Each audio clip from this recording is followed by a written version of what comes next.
أطلقت القناة الأولى الإعلان الترويجي لمسلسلها الجديد أنا وإنتي من إخراج ندى الشرقاوي، والذي حظي بتفاعل واسع من الجمهور المغربي. ومن المقرر عرض العمل مساء كل يوم اثنين في تمام 9:30 مساء. لا صافي مزيان، امور مزيانه. ماشي على عافيه، ما مشاولك فلوس. صافي ويلا حلو، واش ما كتثقيش فيا؟ المسلسل يتألف من 15 حلقة، مدة كل واحدة منها 50 دقيقة، وهو من تأليف جيهان بحار ونادية كمالي مروزي. تدور أحداثه حول حياة توأمين صوفيا وسونيا انفصلتا عند الولادة لتعيشان ظروفا متناقضة. تعيش صوفيا في رفاهية وسط عائلة داعمة، بينما تعاني سونيا من حياة صعبة في دار الأيتام وخطيب عنيف، بالإضافة إلى أعباء مالية. بعد 20 عاما تلتقيان لتكتشفا أسرارا غامضة تقلب حياتهما رأسا على عقب.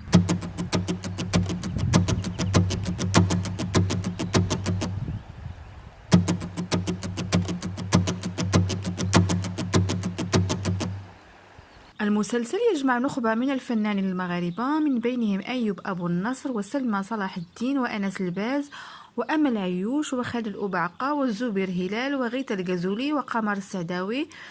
وتؤدي الممثلة سلمى صلاح الدين دور التوأمين صوفيا وسونيا، ما يضيف تحديا خاصا لتجسيد الشخصيتين المختلفتين. دايرين نفطر هنايا، حنا كنصورو في السبيطار باش جميع مرضى المسلمين.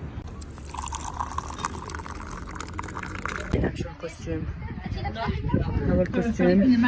لا احنا هي سلمى صلاح الدين البطلة. حنايا الصاد الصباح ناشطين ها الكوستيم، ها الكوستيم، ها القمر، ها الكوستيم. عمركم شفتوا القمر بالنهار؟ هو القمر.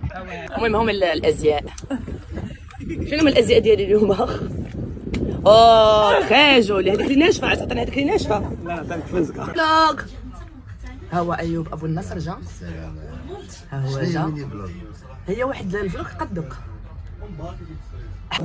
شكون هذه؟ كيلوغاسيون.